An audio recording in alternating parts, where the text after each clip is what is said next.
All right, guys, it is Tuesday. It's time for Total Bases. I need to throw a rally cap on Tokyo Brandon because things are not going good for me, and then I got a KBO win. So I'm all ready to go, all jazzed up. It's Tuesday. We got 15 games. They're all at night, and we're going to get right into it. Bryan, Leonard, we have a nationally televised game tonight here in the States. It's a big matchup in the National League Central. Last night, it was a good game back and forth.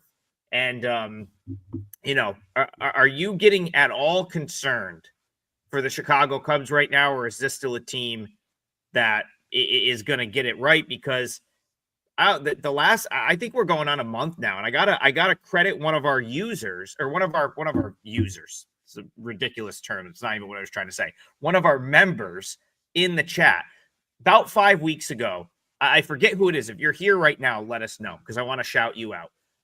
Pointed out some reasons, and I think even gave us some analysis in the comments of why the Cubs might start to trend downward. And that is kind of exactly what's happened. Probably going back 4 or 5 weeks. Last night they come out and lose to the Reds. So how are you seeing the Cubs right now? And what do you think about this one, Reds-Cubs tonight? Well, as we have seen, it's a long season. You have lots of ups and downs as the year goes on. If you take a look at run differential, they're still second in baseball in run differential, plus 114. Let me point out that they've been surpassed not only in the division by the Milwaukee Brewers with a three-game advantage. The Brewers are now at plus 121. They're now not only the best team from win percentage, they're the best team from run differential. This Milwaukee team is built differently than what we see now. They remind me a lot of teams that we grew up on: Kansas City Royals, St. Louis Cardinals, teams that run. You get a guy on base and they can move it. And the Cubs have some guys who could steal. They just don't do it as often. Both these teams are going to be in the playoffs, and I think they're both going to be dangerous. I'm not giving up on the Cubs. It's a long season. Getting back to the Reds game that we're going to talk about today. The Reds are sitting here now 9.5 back of the Brewers. They got a 522 winning percentage now. And they have not been hitting very well, and yet they continue to play pretty well as a team. If you look at their StatCast page, and it does have the hitters as well as the pitchers, and I seem to stick with the pitchers most of the time when I'm on the show, but Elly De La Cruz is really the only guy that is having a consistently good season. Austin Hayes has slumped a little bit. He was good before. Tyler Stevenson coming back this year has not been as good as he's been in the past. As some of their other guys that they were leaning on earlier in the season have not hit as well. Matt McLain's starting to come out of his slump a little bit, but his numbers on the season are not very good.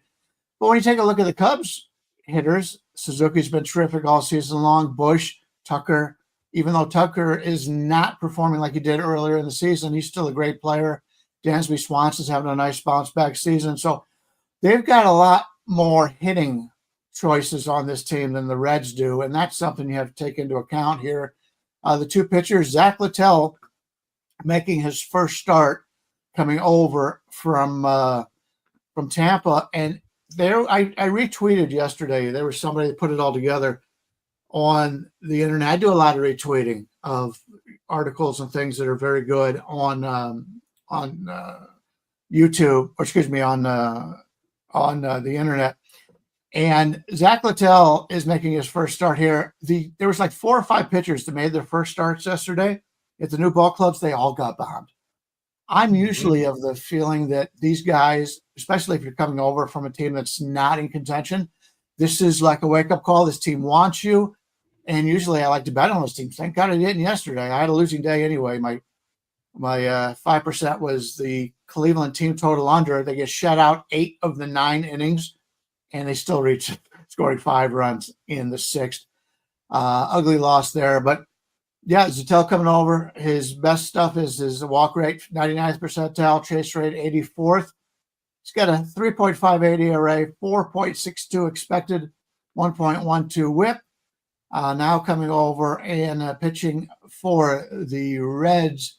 I would expect his numbers to decline a little bit. If you look at his blue, which is not good, his barrel rate 10th percentile, strikeout rate 12th, whip 14th, average exit velocity 15th.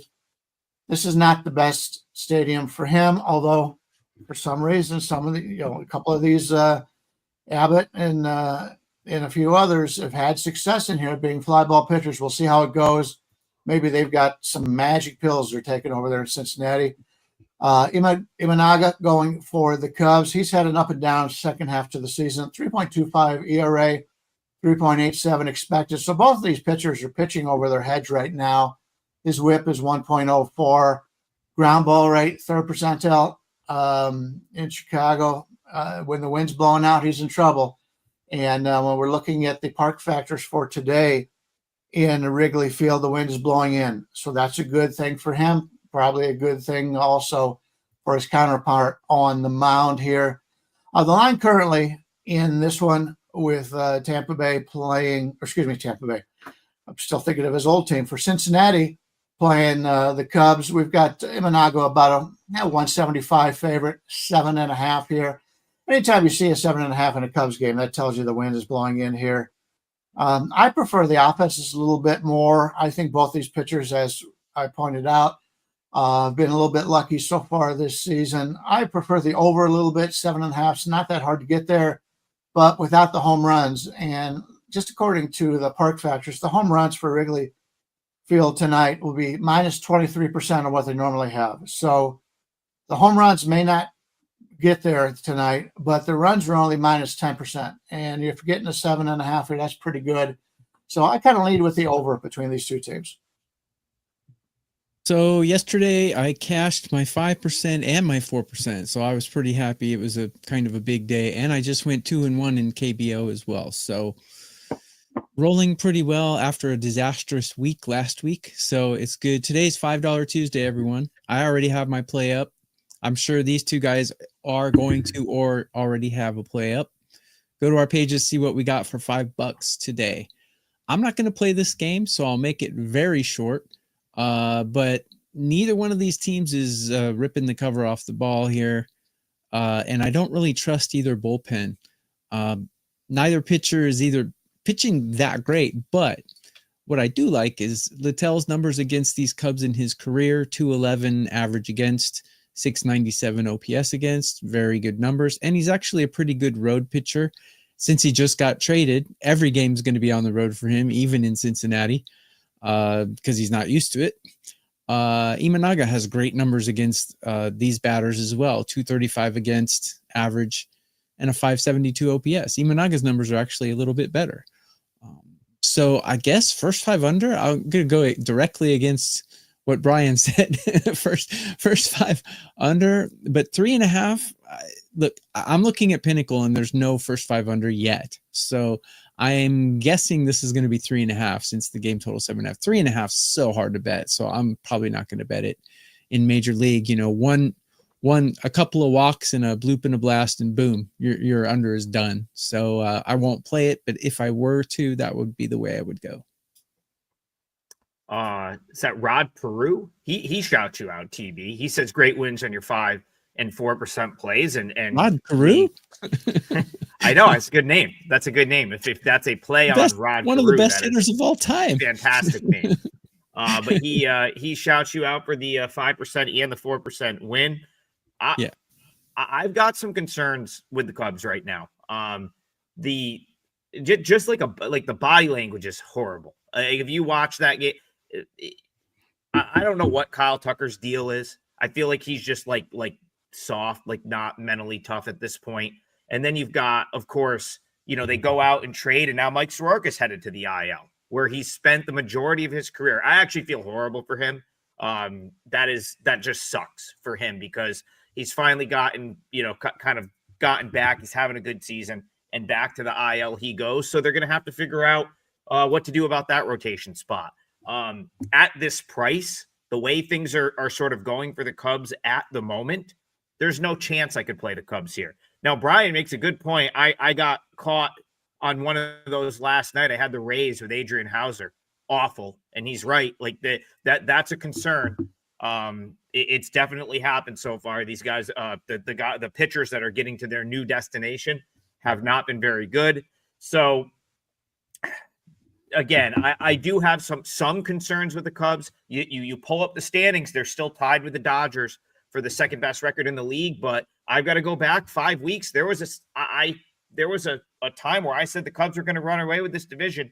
Now they're 3 back of the Brewers, and they're the clear second team at this point. If you've watched the Brewers play and you've watched the Cubs play, I mean, it's like not close. The Brewers appear to be the far better team. So yeah, I have some concerns with this Cubs team, and there's no chance I can lay a price like that. So it would be Reds or pass. Bryan said he retweets some stuff. I don't retweet often. I tweet a lot. I don't just retweet stuff often, but I did have to retweet Max Fried firing the ball in the center field last night because why not? I mean, it just continues to get bad for the Yankees. They take a lead into the 9th, Bryan Leonard, and then Devin Williams comes in, gives the game up, and Josh Jung's bat flip hasn't landed yet. 3-run homer. He threw the bat basically off the roof of the stadium. It was awesome, and it's been a tough weekend for the Yankees. They get their guy back tonight, supposedly Aaron Judge back in the lineup today. Yeah. But who wants any part of this Yankees team right now, even with Judge? What do you think, Bryan? Current line in this one, Yankees of Texas. We got Will Warren, who's up and down more than just about anybody in baseball, going against Nathan Eovaldi, who has been the most consistent pitcher in the major leagues. You know what you're going to get out of Texas. You don't know what you're going to get out of the Yankees here. Eovaldi's about a 123 favorite, total of 8 to the over or 8.5 to the under here. I've talked about Texas being a really good pitcher's ballpark. I think Eovaldi will continue to have some success there. But when you take a look at the way these teams have gone so far, the Yankees are definitely needing that boost of getting him back. And normally it takes some time when you come back from sitting out. So I wouldn't expect him to, hit a homer or anything like that tonight. It's going to take a little bit for him to get back in the groove. Will Warren, I've talked about his inconsistencies, 4.64 ERA, 4.09 expected, 1.43 whip. If you take a look at his game logs, his last 2 have been pretty good. He faced the Phillies and the Rays. Before that, he got bombed by the Braves. A couple good ones before that. Then he'd gotten bombed by Toronto. He's a walking time bomb. There's some guys I follow on podcasts and stuff that are in the fantasy world. They call him a cherry bomb because he could be really good. All of a sudden, he just blows up, and that's what he's done. His off-speed run value for Will Warren is in the 1st percentile, breaking ball run value in the 9th, average exit velocity 15th, chase rate 13th, walks too many people in the 18th, hard hit 22nd. He's not a guy I'm looking to back. It's just something that you want more consistency than what he has gotten. He's had 2 seasons now. He's got a 5.60 ERA, 1.51 whip. I don't care who you play for. And even if you're playing for Colorado, those are not good numbers. So I want no part of Will Warren. Eovaldi, as I said, the most consistent pitcher in baseball, 1.49 ERA. Obviously, his expected ERA is going to be higher, 3.26. He's not going to end the year with a 1.49 ERA, but the last 2 years he was 3.8, 3.63, and the way this stadium has been, the results this year, he could keep it around the 2.5 range at the end of the season, and that's excellent. All his numbers are great. Pitching run value 99th percentile, fastball run value 94th, breaking run value 92nd, off speed 98th. He's good at basically everything he does. He doesn't overthrow the 4-seamer, and his fastball is 94% or 94 miles an hour, and which is about a mile an hour worse than Major League Baseball, but he only throws it 28% of the time. He's basically a 4-pitch pitcher, and he's had a lot of success. I would look for more of that here. The Yankees are not a team I'm looking to back. Texas needs this win just as bad, if not more, than the Yankees do. Texas is trying to fight their way past the Yankees here in that wild card race. This is a huge series for Texas after struggling against Seattle. They need to really come out and win the series against the Yankees. I like Texas here. And I think there's value here. Anything in the 123 or under range, I think you've got some nice value here on Texas. Yeah, Will Warren might have the biggest dichotomy in splits home road away. He's 2.88. He's got a 2.88 ERA at home and a 7.20 ERA on the road. So he has absolutely stunk on the road. The problem is against these Texas batters in his career, he's only got 22 at bats against, but he did pretty well holding them to 227 and a 534 OPS. So kind of torn on this one. Like Bryan said, Eovaldi, he's good no matter what. I actually wasn't a huge Eovaldi fan when he pitched for Boston and in the past, but this year, I don't know, test that guy. Something's going on, man. He's just a different guy this year. But yeah, that being said, I don't know which Will Warren's going to show up. Is it going to be the road Will Warren or the guy who's good against these batters, Will Warren?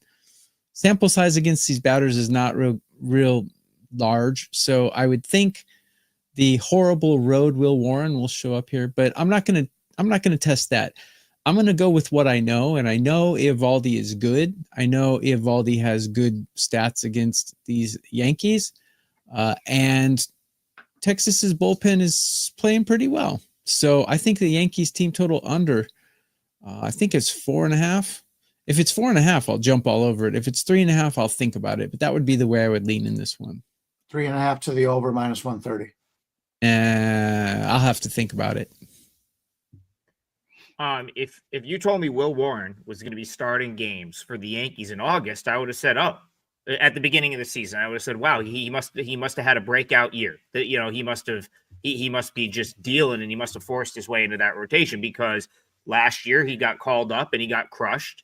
And I felt like he was a guy that'd be at Scranton for most of the year, and he would have to pitch his way into the rotation. Well, that didn't happen because the Yankees had numerous injuries to their rotation. And, you know, here we are in August, and the Yankees are supposedly a playoff team, even though the three of us don't really think they're necessarily a playoff team. And Will Warren is still starting games every fifth day. 4.64 ERA, 1.43 WHIP. It hasn't been terrible, but it's also like, you know, not like, I still think the Yankees get positioned at as this elite team, or as like one of the elite teams, and yet that's what they're throwing out there every fifth day. So that's issue number one.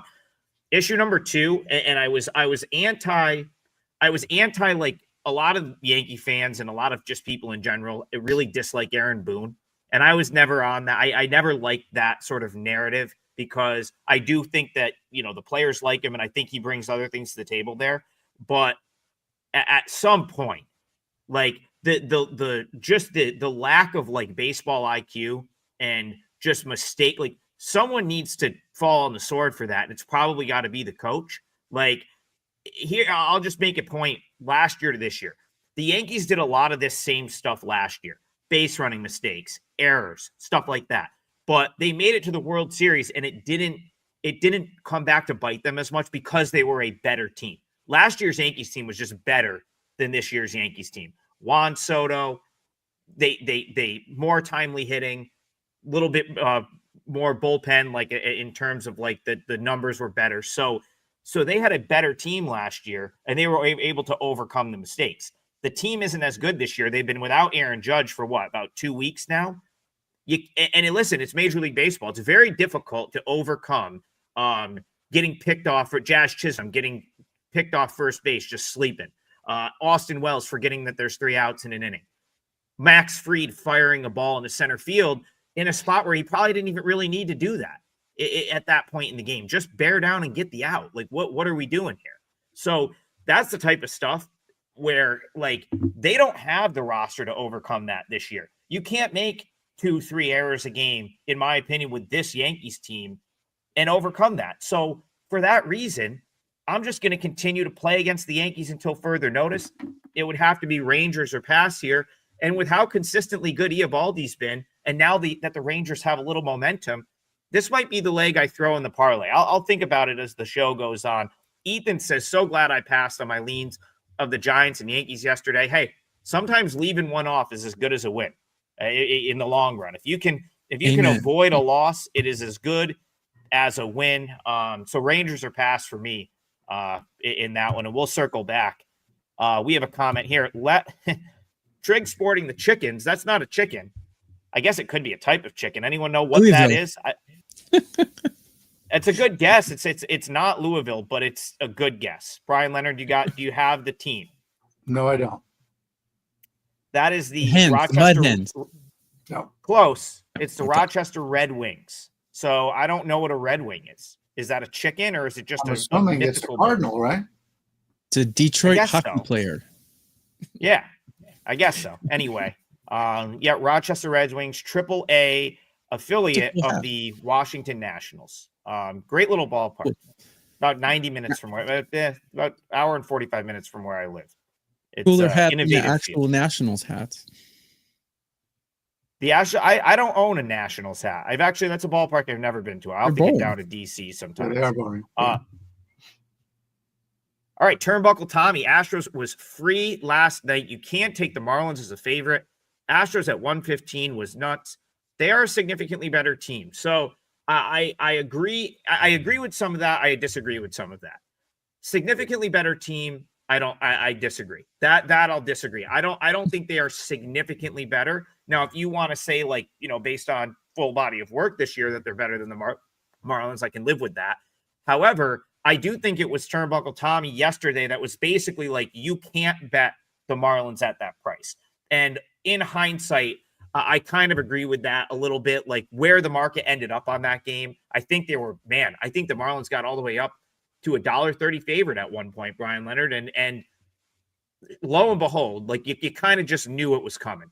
And then early in the game, it was very apparent that the juice had run out a little bit for the Marlins, and the Astros got a much needed win. But today is a new day. This one's interesting. Arrighetti is back, and Cal Quantrill has looked better than he's supposed to look recently. Do you see Astros getting some momentum here, or do you like the Marlins in this one? Yeah. Yesterday, if you tuned in for the first time and you saw what I was leaning towards or whatever, I could have gone over the entire day. I talked about Baltimore. Baltimore took that 3-0 lead. I thought, I'm feeling pretty good. And then all of a sudden they give up 10, 11 straight runs, 14 straight runs, something crazy. Nothing I touched yesterday worked. So I apologize for that. You have those kind of days every once in a while. But Houston on the road against Miami. I had Miami yesterday. I used them in my parlay, and I gave them out as a smaller play for clients and my free play. Houston is basically about a 110, 115 favorite. According to our line service, oddslogic.com, an excellent line service, they don't have Houston starting pitcher listed going against Quantrill. Total on this is 8. Have you heard anything else as to Houston and who they're starting? Adam, you're muted. I thought it might be Spencer Arrighetti, who's been rehabbing. I think it's like his turn. So that was one I had jotted down. But I actually, if it's not him, then I'm not really quite sure who they're going to go with. Yeah, I like Arrighetti, but I don't know if it's going to be his start or not. I talked about Quantrill on the road. Yes, on the road. Sorry, can I jump in real quick? Yes, go ahead. So one of the beat writers tweeted, Arrighetti's been pushed back to Wednesday, so it looks like a true bullpen game for the Astros today. Well, then the first thing we need to check out is the Astros bullpen availability, and you can do that over at Fangraphs Roster Resource. Great website here. Okay, the Astros, when you take a look at their bullpen, they look in pretty good shape. Yesterday, Abreu 17 pitches, King 26 pitches, Hector Neris, who has been a nice pickup for them, 16 pitches. So they're in pretty good shape here. They've got nobody that's pitched 2 games in a row here, or pitched 2 out of 3. So they're in pretty good shape here from a bullpen standpoint, and they have a pretty decent bullpen. We'll see how that goes for them. When I take a look at the StatCast numbers here, I've talked about Cal Quantrill, 4.79 ERA, 4.80 expected, 1.31 WHIP. He's doesn't walk many batters, 77th percentile in that regard, 6.4 walks, not a big strikeout guy, although it is higher than it's been since 2021. So he's getting a little bit more strikeouts, but he's not a strikeout guy. He's going to try to keep it a little bit off balance, throws 6 different pitches, 8% or higher, nothing more than 22%, which is his cutter. So he's a guy I find value in. Guys that aren't major strikeout pitchers, I think a lot of people give up on him. And he's a guy I like. He was very good as of late. But it was pointed out that Houston coming back, and Lions basically a pick 'em right now. And with that number, I kind of like Miami a little bit here. Probably won't get involved. Not enough for Quantrill to shut out Houston's offense. So I'll probably pass here until we actually find out what's going on. If it's a bullpen game, I would expect the Miami side to take some money. So if you like Miami and you think it's going to be a bullpen game right now, at Pinnacle you can get plus 101 for the home team. So that's not bad. $5 Tuesday, guys.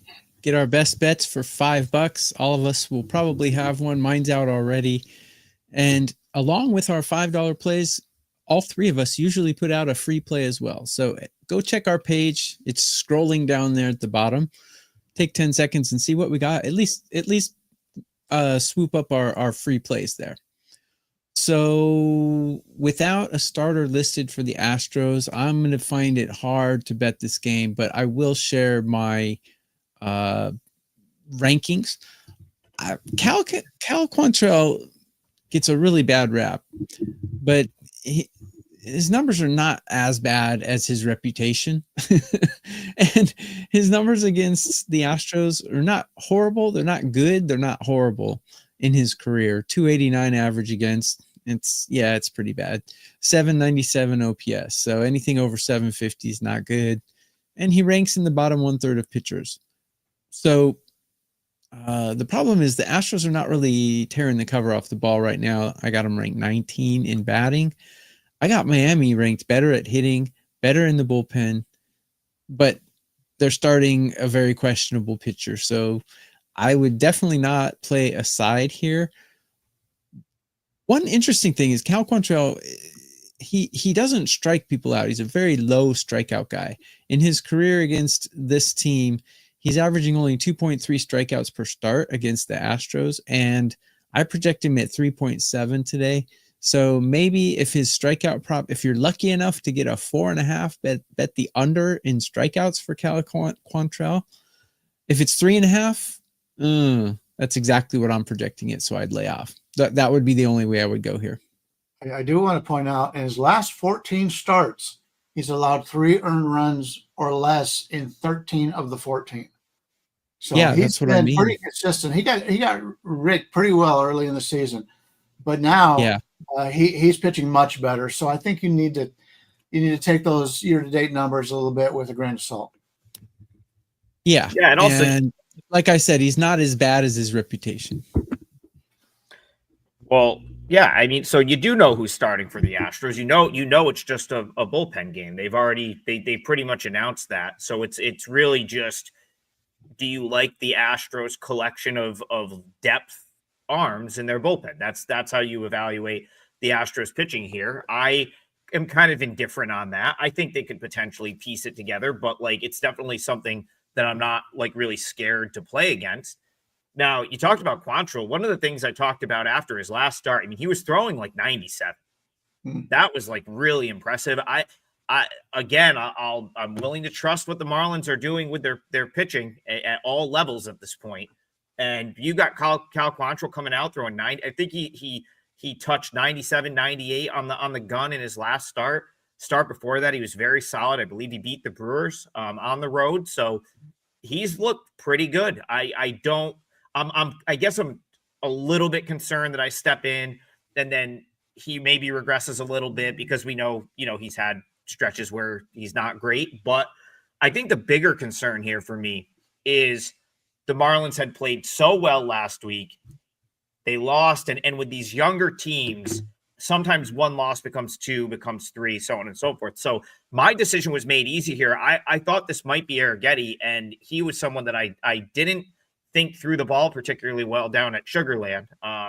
Granted, he went up against a very good Tacoma lineup last week, but they were all over him. I was certain that they would have had him start one more game down at Sugarland. It looks like that's not going to be the case. So most likely going to be a spectator here, and I'll see if I can find a way in tomorrow, because again, I think if the Marlins had a little bit of momentum tonight, tomorrow might be the day to play them. Arrighetti did not look good in his most recent rehab start. All right, let's move on. We have Ethan Bainbridge says, White Sox plus 1.5, a day off with short travel for the Sox. Mariners off 3 straight divisional series in a very tight division race. Took 3 of 4 in the most recent series for Texas. Momentum stopper with the day off. Yeah, not only did they take 3 of 4 from Texas, Ethan, but they easily could have lost 3 of 4. That was a very, very competitive series, and it was one of those ones where the Mariners just got the breaks. I believe on Sunday, I think, Bryan, they won 2 challenges in the 9th inning to hold off a 5-4 win. So game of inches, as we always talk about. The Mariners, you make your own luck to an extent, but the Mariners got the breaks this weekend. And so maybe they are a little bit inflated here. White Sox, a team we've liked, team that's played better. How are you seeing this one? Do you agree with Ethan's assessment of White Sox plus 1.5? Well, if you're going to take 1.5, you want to do so in a low total game, and that's what you're getting here. You're getting 7.5 under 20 between the White Sox and Seattle. They got Martin going against Wu. Wu's about 245, 250 range here, which is a little bit higher than I want to pay because the White Sox offense is playing a lot better than it was earlier in the season. They finally got an actual major league lineup. So to catch them, you can catch upwards of 220 coming back that way. That would be the only way I would look here. Bryan Wu is a pitcher I really love, but lately he's had some up and down games. Last time out, he gave up 5 earned runs and 6 1/3 against the Athletics. Before that, against the Angels, he was pretty good, but he got hit pretty well against the Astros, 4 earned runs in 6 innings. So he's not on his best behavior as of now, but 3.11 ERA coming on the heels of a 2.89 last year. This is a guy that could pitch, and I love him, but barrel rate 27th percentile, breaking ball run value 12th. He can be hit. Still throws that 4-seamer too much, if you ask me, 45% of the time. It is a little bit stronger than league average, but when you throw those fastballs, anybody can hit them, even a team like the Chicago White Sox. Davis Martin going for the White Sox. His ERA is now down below 4 on the season, 3.84, but his expected ERA is 5.33. He's been a little bit lucky, 1.26 whip. If you look at his StatCast page, he's a great ground ball pitcher, 80th percentile. Doesn't walk a lot of players, 71st percentile, but everything else is in the blue. Breaking run value, 6th percentile, expected ERA, 8th, batting average, 4th, hard hit rate, 11th, strikeout rate, 12th. In fact, his strikeout minus walk rate is less than 10, 9.7. He's not as good as what he has shown from that ERA that he has right now. So I would expect Seattle to have a little bit of success against him. You would expect Wu to bounce back a little bit, but he's not coming in off of a good run. 1.5 here for the White Sox would be a value if I thought Martin could keep Seattle to 4 runs. If it gets to 5, that means the White Sox need to score 4 runs to get the cover. I don't know if they will here. So I lean Chicago with that 1.5, but not enough to make it a play. So I looked at Davis Martin's stats against these Seattle batters, and he's got 28 at-bats against, 143 average against, and a 450 OPS.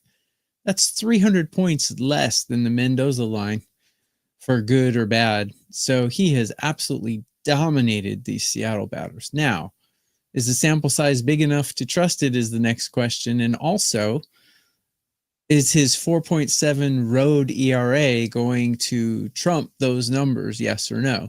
So it's a little bit of a conundrum there. So I'm probably going to stay away from it. But Seattle's bats have been a little bit cold. That's something to consider. Chicago has been actually hitting the ball quite well, considering they're a very bad team. They have been hitting the ball well, and Wu has really good numbers against them, but his sample size is really small. So despite giving up, 4, 2, 5 earned in his last 3 starts, something like that, his whip is still 0.97, which is pretty amazing. And his home ERA is 2.29, which is really good, although ERA is not the tell-all statistic. But in 40 plus innings, if your ERA is 2.11, it certainly says that you're keeping the ball in the park. So I would think a first 5 innings under would be appropriate for this game. If you can get a 4.5, under 4.5 for the first 5, I think that's good. The first 5 team total for Seattle is 2.5, and I'm a little tempted to take that. You have to juggle whether Martin's sample size against the Mariners is good enough to overcome his 4.7 road ERA, which is which. Seattle's bats are pretty cold though, so I might go with that Seattle team total first 5 under 2.5. Yeah, Seattle has cooled a little bit at the plate, and we've kind of talked about it this season. They're definitely a team that is built more for the road than their home ballpark, just with the way that they are, they're very home run reliant. At least they have been, and I don't really think Gino and Naylor changed that. I still think it's a team that's very much just, waiting for that, that big blast to generate offense. I'm with Bryan. Davis Martin's not the guy that I want to back in this rotation. So for me, this was I know you got people are like, oh, he's going to 100% come on here, say White Sox 1.5. Well, I'm not going to tell you to lay $2 with the Mariners. That's for certain. But when I look at this series, a 3-game set, this would probably be the least, like the worst of the 3 spots for me. So if I look at this series, Tuesday, Wednesday, Thursday, I see like the White Sox plus 1.5 is likely going to be playable all 3 days. It's probably going to be right in this same range because you're looking at Wu, Kirby, Gilbert for the Mariners. So you've got to think they're likely a $2 favorite or more in every one of those games. This would be the least of the 3, my least favorite spot of the 3. So I'm probably not going to play this. I will likely hope for a Mariners convincing win.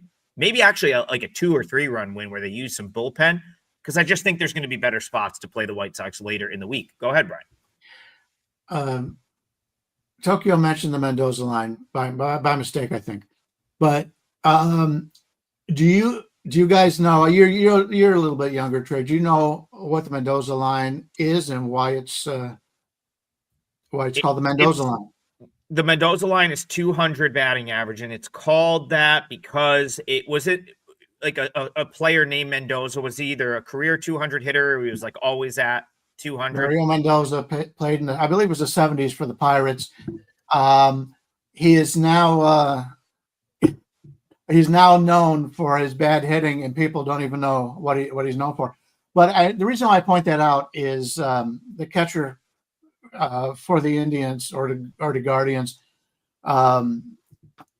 He played yesterday, and it's a situation where he was mentioned at the game on the game because of his poor hitting, and he's been in the league for so long. And let me just get up here and look at the stats here. But it's Austin Hedges, and he's hitting like 134. And his career average is about 184, but yet he's playing in, I think, his 11th major league season. And they said this is the most seasons a player has ever played in the major leagues with a bad career batting average of below 200. And he's just a great defensive player, but he's a terrible hitter. And when Hedgehog gets a hit off of you, you need to be a little bit embarrassed. That's a great story. Yeah, that's a really interesting. It's not something I've ever really thought about, but that is totally makes sense that it would be a good defensive catcher though, because that is like you take the 0 for 3 at the bottom of that order if you can have a guy that's really good defensive catcher that can handle the pitching staff, control the run game is far more valuable, in my opinion, than a couple of hits. So that's interesting stuff, Brian. Great stuff. Let's go to Gene. He says Giants minus 135 with Webb looks cheap. How did you guys like that Bristol series? I thought the Bristol series was a great idea. They just got screwed by the weather. I think if it was a nice night, it would have gone off without a hitch. It would have been a very fun sort of thing. I mean, it just, they kind of got screwed by the weather, but always good to see baseball get a showcase like that. Standalone, national TV, Fox, Saturday night. That was cool. As far as the game is concerned, Brian Leonard, Giants Pirates. This was a crazy one yesterday. Looked like the Giants were going to cruise to a win, and suddenly here come those Pittsburgh Pirates suddenly playing good ball in spite of what I consider to be leaving some of their better players down at AAA. Talked about it yesterday. So the Pirates get the walk-off. Do the Pirates bring that momentum into today? Do you like them again here? I'll talk about the Raceway game. First off, I'm a heavyset guy. I like to eat. And there was a lot of people saying that they were serving hot dogs without the buns because they didn't order enough buns. They were selling nachos without cheese because they didn't have enough cheese. From what I could tell, it was a complete disaster. It was a good idea, but it was not well prepared for. They said it was the Fire. If you remember that concert thing. Fire Fest, yeah. Yeah, that of Major League Baseball. But Webb's going against Burrows here. Webb's looks a little bit cheap, but he has not been pitching well as of yet, or late, and he hasn't gotten a lot of run support. Burrows is a guy who's gotten better as the season goes on. They keep talking about bringing some other guys up from the minors, but Burrows has been one of their most consistent pitchers. He's done pretty well. Current line, Webb's about a 133 favorite and a total of 7.5 to the under. The under makes a lot of sense to me based on Webb's history and also what's been going on with Burrows. And I don't think either team is very good offensively. They every once in a while they surprise you and get 10 runs or so, but neither one really has been very good over the last month or so. Logan Webb, 3.31 ERA, 3.63 expected, 1.25 WHIP, yet he's only got a 9-8 record. In fact, the last 3 years, he's won 33 games and he's lost 31 games, and he's one of the top 5 pitchers in Major League Baseball. Just not getting any run support when he pitches. He's got some great numbers out there. I really like him, but you know what you're going to get out of him, and he's usually very consistent. And that's the one thing we like about Logan Webb. Going up against Mike Burrows here, and Burrows is starting to show some red on his StatCast page. He's only got 1 win on the season, 1 win last year. He's had 13 games this year, 12 starts, he's got 1 win. He's very similar to Verlander, who, by the way, is pitching his best ball of the season. A really nice start from him yesterday. But Burrows, 3.88 ERA, expected 3.68. His WHIP is 1.26. He's a middling pitcher when you take a look at StatCast page. Very good off-speed run value, 92nd percentile. Doesn't get the chases at 17. Everything else is between 34 and 66 percentile. So he's basically your league average pitcher, but I like the way he's pitching more now. He's doing much better in that regard. Kind of like the under here. Don't think either team's going to have much offensive success. Let's take a look at the ballpark factors here. In Pittsburgh, the wind's blowing in a little bit. Home runs should be 24% less than normal. Runs about even. Yeah, I kind of like the under in this one. Yeah, guys, do us a huge favor. Go to the replay here and leave us a comment, something positive or negative. Either way, all three of us check your comment. Yeah. Tell me I did. All three of us check your comments, and we do answer them as well. So give us a comment, give us a like, tell Wager Talk that you're enjoying the show, because in the live chat you're giving us tons of positive energy. So give us some of that on the replay as well. It helps Wager Talk understand that baseball is a wonderful sport and that our show is a wonderful show. So I said this in yesterday's show. I said cover the logos and bet the Pirates, and I'm going to say it again today, because honestly, the way these two teams are playing, if you cover the logos, the Pirates are leaps and bounds better than the Giants. They're hitting better. Their bullpen's playing better. And if Burrows can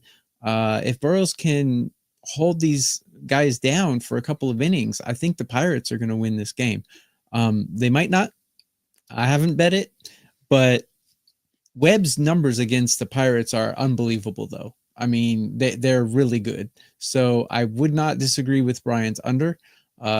He's got a 206 average against and a 513 OPS, which is almost 200 points below the 250 points below the 750 that I call. When I say Mendoza line, I mean above that is good and below that is bad. So anyways, so that's how I use the word. But anyways, I think that this will probably go under. And I also think that the Pirates have a very good chance of winning this. The thing about Webb, it's so weird, but in my starting pitcher rankings, I have Webb ranked number 18 out of 250 starting pitchers. But on my current form rankings, I have him ranked 15 out of 30 pitchers. So he's right in the middle.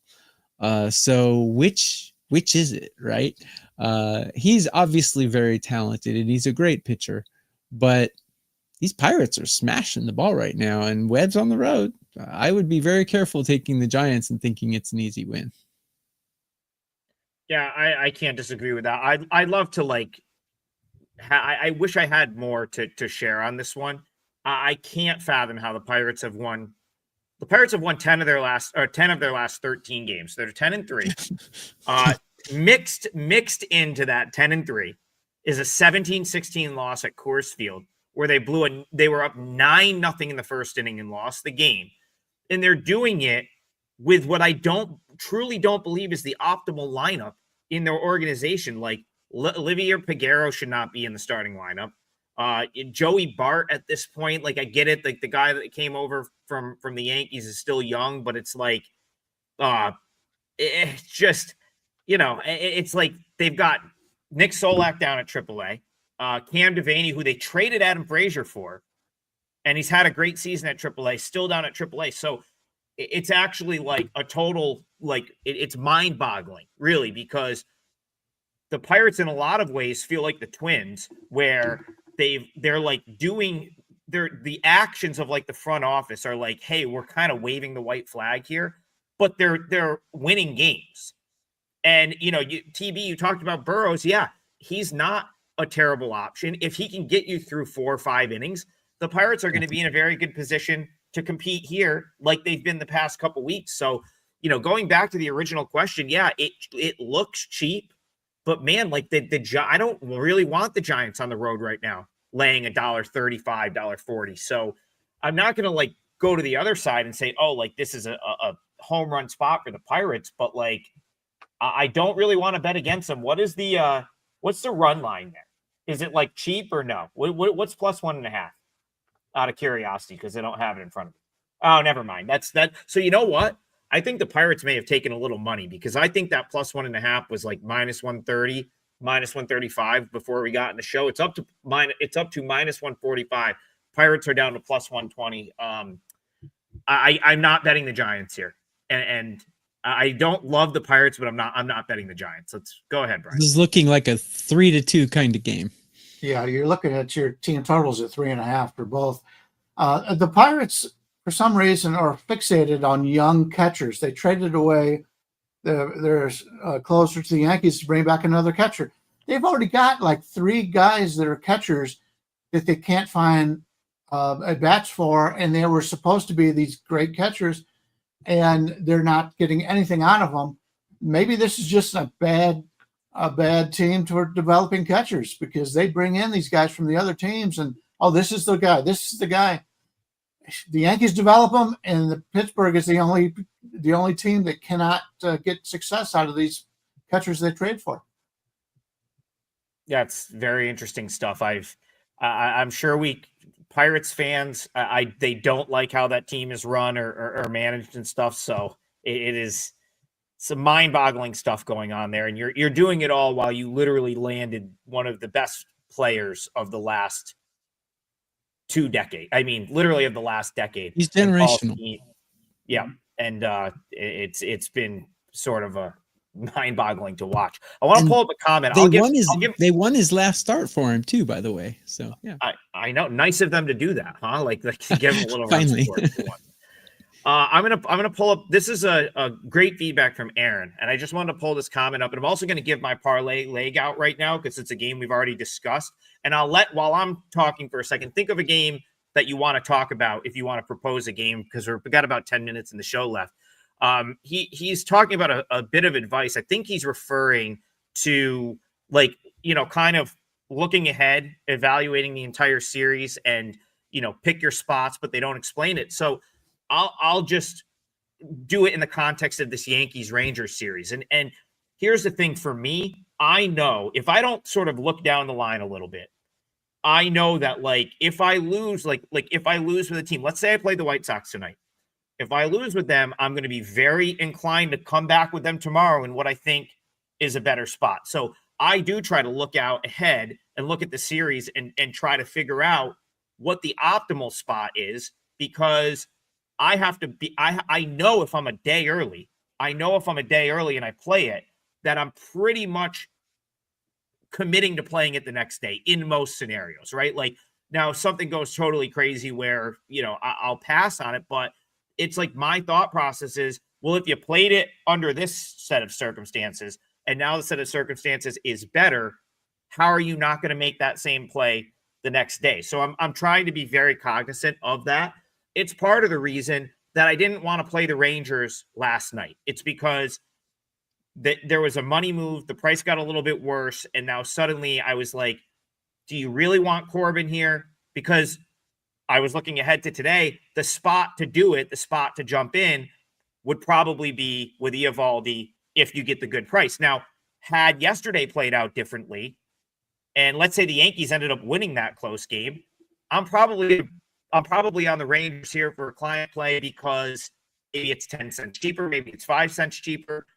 Maybe the Rangers don't have to use the extra bullpen arm, so on and so forth. So that's what I'm talking about with I'll kind of look ahead, look at the series. And I'm glad that you thought that was helpful, because I just think that you should be sort of conscious of what you're getting yourself into early in a series. You might end up, playing all 3 games. So I appreciate that comment. And I just wanted to clarify what I was talking about there. And the reason I brought that up now is because I'm going to put that Rangers play in our parlay. So let's go Rangers money line for my parlay leg. What do we have there, Brian, for a money line there? Texas currently, let's go 123. Yeah, and that's the price. So the Yankees not in the least bit surprised they've taken money. They do all the time. But that is kind of what, I thought the price would have been had the Yankees won last night. And I'm not saying I'm ruling it out, but from a client play perspective, but at the very least, it's definitely my favorite thing of what we've talked about so far. So I'm going to go ahead and make that my parlay leg, because I still think it's a good spot for them, because the Yankees cannot get out of their own way right now. So Rangers will be the first leg of the parlay. Brian, Leonard, do you have a game you want to talk about, or is it something we've already discussed? Yeah, we discussed it. I also like the Rangers. I think that that has some value. I'm going to play that Pittsburgh game under 7.5. We're looking at minus 115, I think is about, minus 115, 7.5 under 115 in the Pirates game. We're going to win this parlay. Well, we still need one from you. What do you got? I think we all agree on because I agree with both of your plays, and I'm going to do a game that we haven't covered yet. Can I just bring it up and start talking about it? Yeah, just tell us what the game is. We'll start with you. We'll go to Brian, and we'll do the whole thing. Yeah. Okay, I'll go first then, and I'll just put my game out there. It's going to be the Tigers and the Twins. I'm going to go with the Tigers on the money line. Tigers have caught a wind after getting, having a tough series against Philadelphia. Nothing like bringing your confidence back than playing a team that just traded away 40% of its roster. So Paddock gets a bad rap because he's wildly inconsistent and not that great. But if you actually look closer, his 1.24 whip is not terrible. And actually in his last 2 starts, he went 6 innings in each start and only gave up 1 earned run in each start. And that was against 2 power lineups, the Diamondbacks who are fading a little bit, but also the Dodgers. Before that, he had a 3-game stretch where he gave up 13 earned runs. So that's where he gets his stigma of being a terrible pitcher. But he's not that bad. My numbers have him and Zebby Matthews pretty much head-to-head. One thing about Zebby Matthews is he's got a 6+ ERA on the road. Granted, it's only 19 innings. But if you look at his game log, he's wildly inconsistent, but he generally doesn't go past 5 innings. So what we know is he's probably going to have a short outing here. He might hold the Tigers to 1 or 2 earned. He might even hold them to 0, but we know that he's not going to go 6, 7, 8 innings. We know that. This Minnesota bullpen is playing like garbage. So I'll take this Tigers lineup with 4 or 5 innings against this trash bullpen. And I think even if Paddock struggles, which I don't think he will today, actually, but even if he struggles, I think the Tigers can come back in the end. If they can keep it a 1-run game after 5 innings, I think the Tigers have every shot in the world to win this game. So I'll take the Tigers on the money line here. Yeah, I'm seeing them at about a 141 right now, total of 8.5. I agree. The line's a little bit cheap. Money has come in on Minnesota for some reason. Zebby Matthews, very inconsistent. He is still yet to impress in the major leagues. He's been a very good minor league pitcher. But as much as I like him, his numbers in the majors are terrible. He's got a 6.21 ERA, 1.54 whip in 2 years.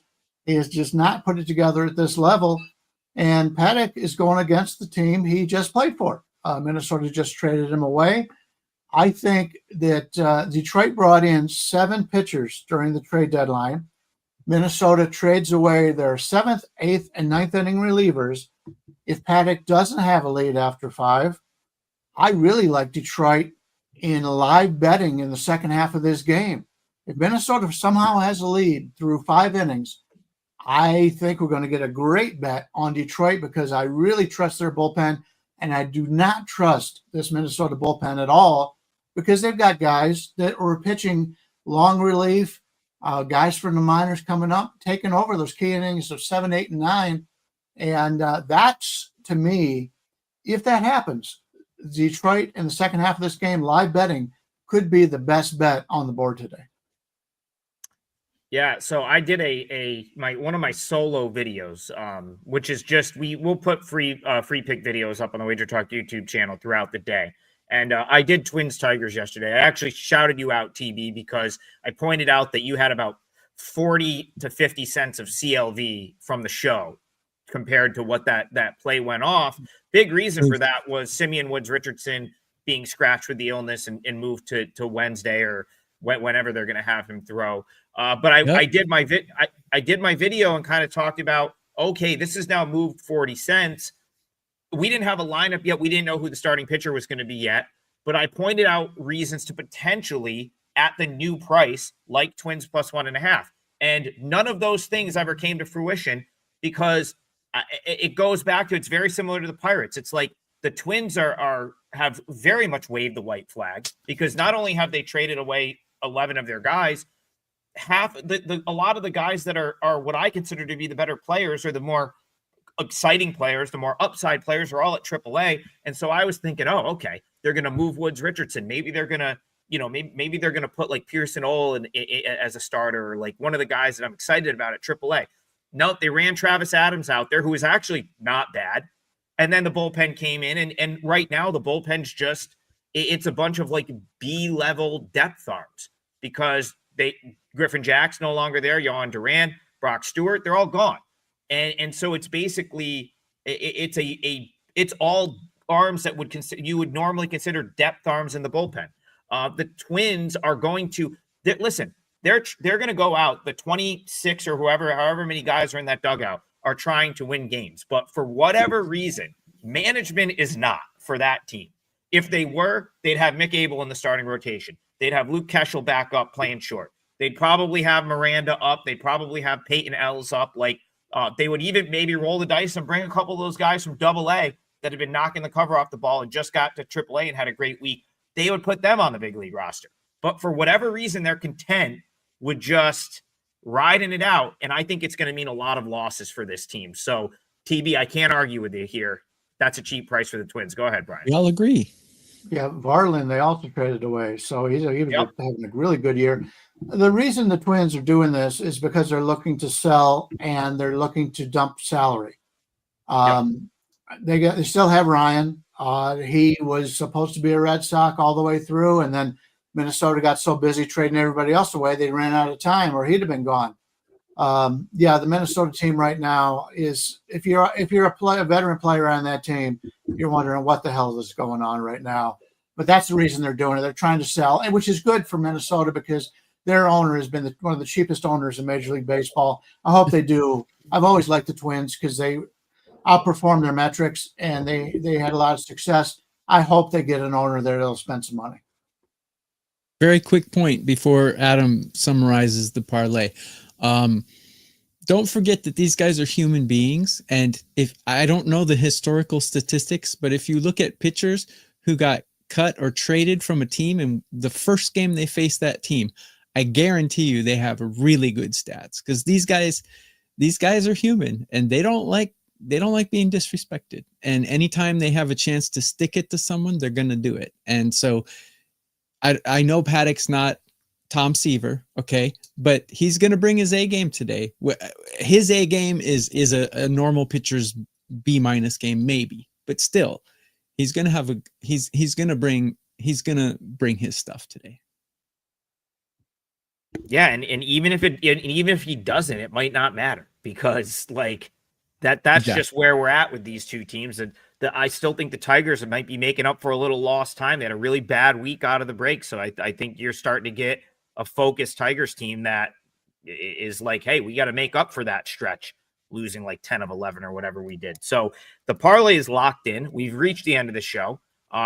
Still, even with the loss yesterday, still 6.4 units on these. If you've been playing along the whole season, that's $1 for every dollar. It's returned $6.40. And we're still trying to run that up, but we're happy to keep our heads afloat here. We do need to hit one. So hopefully it's today. We have 3 full game bets. We have Rangers money line, Tigers money line, and then Pirates Giants under 7.5. And I did, one of the viewers said, can you say whose pick is what? So let me read that again. It is, I'm on Rangers. So Rangers is my pick on the money line.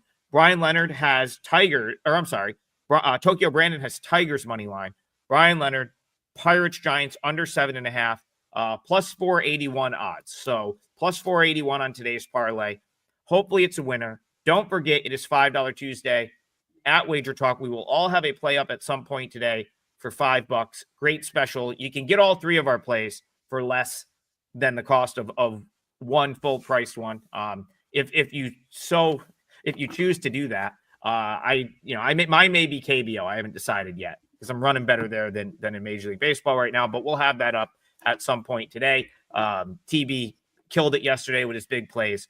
So grab his 5%er, and Brian's got one as well. We'll see you guys in the morning. $5. Sorry. And mine's a game we didn't discuss today. So all right, we'll give you something fresh. Cool. Awesome. Yep. $5 Tuesday at Wager Talk. We'll see you guys in the morning for more Total Basis tomorrow, 9 a.m. Appreciate you for tuning in as always, and have a great day.